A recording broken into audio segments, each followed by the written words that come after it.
5 mark की विमान गति वास्तव में कितनी तेज हो सकती है? जब ये पानी की सतह से उड़ता है तो ये ऐसा होता है।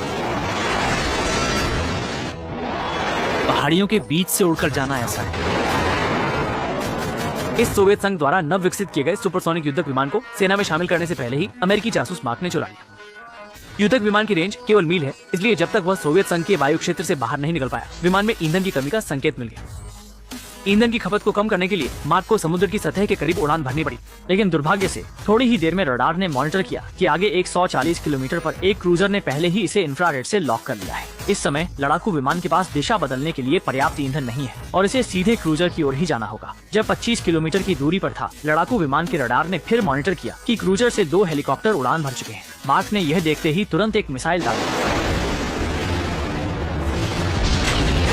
हेलीकॉप्टर को नष्ट करने के बाद फाइटर जेट ने तेजी से क्रूजर के ऊपर से उड़ान भरी और सुपरसोनिक गति की विनाशकारी शक्ति ने सीधे दूसरे हेलीकॉप्टर को विस्फोटित कर दिया। क्रूजर ने तुरंत 4 मिसाइलें दागकर जवाबी हमला किया, लेकिन रडार ने मिसाइल के हमले को पहचान लिया और तुरंत रियर डिफेंस सिस्टम को सक्रिय किया। रियर में एक एयर टू एयर मिसाइल दागी, जिससे 2 मिसाइलें सफलतापूर्वक विस्फोटित हुई, लेकिन बाकी 2 मिसाइलें फिर भी पीछे लगी रही। मार्क की देखकर तेजी से गति बढ़ाई।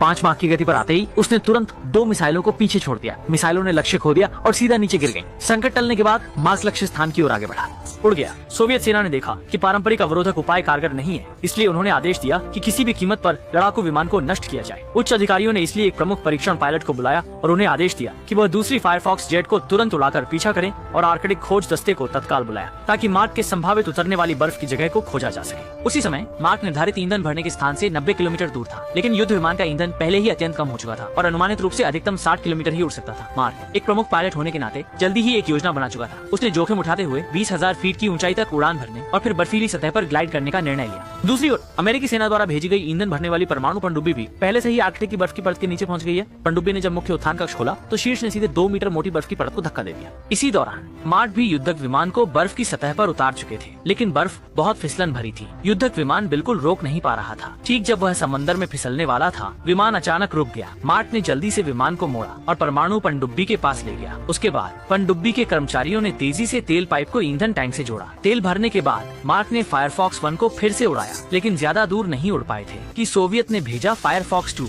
पीछा करते आ गए। सोवियत सेना के पायलट ने बिना कुछ कहे सीधे पीछे से 2 मिसाइलें दाग दी, लेकिन मार्क ने विमान को 360 डिग्री घुमाया और आसानी से हमले से बच निकला। लेकिन फॉक्स 2 लगातार पीछा कर रहा था और जैसे ही मौका मिलता मिसाइल दाग देता या मशीन गन से बेतहाशा गोलियां बरसाने लगता। मार्क समझ गए कि फॉक्स 2 से पीछा छूटना मुश्किल है, इसलिए वे घाटी में घुस गए ताकि अपनी शानदार उड़ान तकनीक के जरिए फॉक्स 2 से पीछा छुड़ा दें। लेकिन ऐसी घाटी के लिए सोवियत सेना के पायलट, चाहे उन्होंने 2 किलो वोडका पी रखी हो,